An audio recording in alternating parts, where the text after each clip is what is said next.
اسلام شروع کہاں سے ہوتا ہے اور ختم کہاں پر ہوتا ہے؟ اللہ کا فرمان ہے ان الدین عند اللہ الاسلام، کہ اب اسلام ہی چلے گا دنیا اور آخرت میں کامیابی کے لیے۔ اچھا اسلام کیا ہے؟ تو ہم اللہ کے رسول سے ہی پوچھ لیتے ہیں۔ ایک شخص آئے، جبریل انسانی شکل میں آ کر کہنے لگے یا رسول اللہ مل اسلام، اسلام کیا ہے؟ تو اب دیکھیے، آپ نے کہا اسلام لا الہ الا اللہ محمد رسول اللہ کی گواہی دینا، نماز پڑھنا، زکوٰۃ دینا، روزہ رکھنا اور اللہ کے گھر کا حج کرنا، جو کر سکتا ہو۔ یہ ساتھ لگا دیا کہ سب پہ فرض نہیں، زکوٰۃ سب پہ فرض نہیں، روزہ، نماز، ایمان، یہ تین چیزیں۔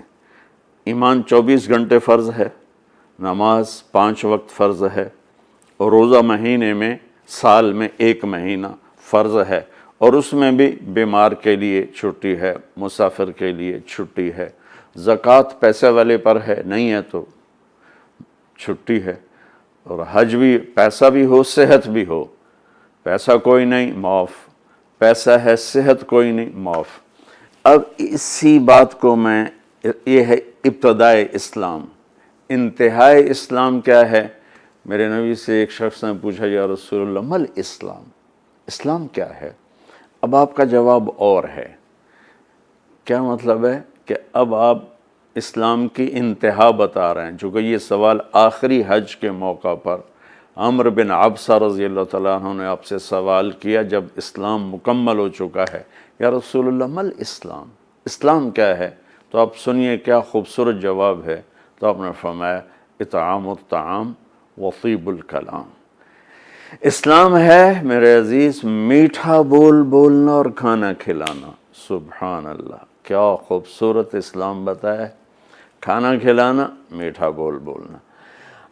کھانا غریب آدمی نہ کھلا سکتا ہو تو زبان تو اللہ نے سب کو دی ہے نا، میٹھا بول بولنا، ساری لوگوں کی کڑواہٹوں کو اندر اتار لینا اور اپنی زبان میں مٹھاس بھر کے لوگوں سے بات کرنا، گلے شکوے، تانے، بولیاں، تہمت، الزام، گالیاں، بے عزت کرنا، پگڑی اچھالنے والا اسلام کو نہیں جانتا، اسلام سے دور ہے، چاہے تہجد گزار ہو چاہے روزے دار۔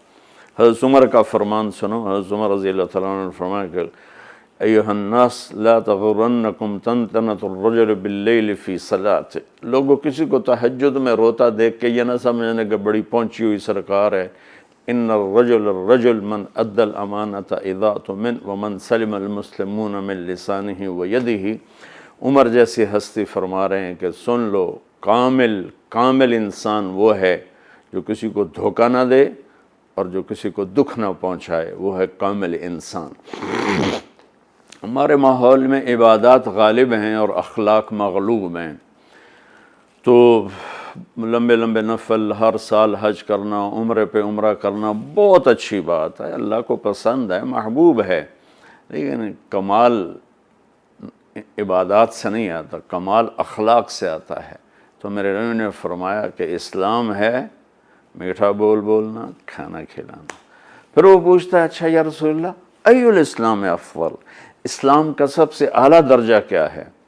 تو میرے نبی نے فرمایا من سلم المسلمون من لسانہ ویدہ، جو اپنے ہاتھ اور زبان سے کسی کو تکلیف نہ پہنچائے، یہ سب سے اعلیٰ درجے کا مسلمان ہے۔ آپ دیکھیے آپ کیا فرما رہے ہیں، کیا خوبصورت بات۔ جو جہاد کرتا ہے وہ سب سے اعلیٰ درجے کا مسلمان ہے، جو تبلیغ کرتا ہے، جو ذکر کے سارے اور مراقبے کے ساری منازل طے کرتا ہے، جو علم کے سمندر میں غوطے لگاتا ہے، جو راتوں کو اٹھ کے روتا ہے، جو اتنے ہزار دفعہ یہ پڑھتا ہے، اتنے ہزار دفعہ یہ پڑھتا ہے، اتنے ہزار دفعہ یہ پڑھتا ہے، جو ہر سال حج عمرے کرتا ہے، نہیں، سب سے اعلیٰ درجے کا مسلمان وہ ہے جو کسی کو تکلیف نہ پہنچائے۔ خیر الناس من ينفع الناس، آپ نے فرمایا سب سے بہترین انسان وہ ہے جو دنیا کے کسی انسان کو تکلیف نہ پہنچائے، نفع پہنچائے۔ انسان مسلم بھی نہیں کہا، ہر انسان کے لیے جو سکھ کا باعث بن رہا ہے اور دکھ نہیں پہنچاتا، وہ سب سے اعلیٰ درجے کا انسان ہے۔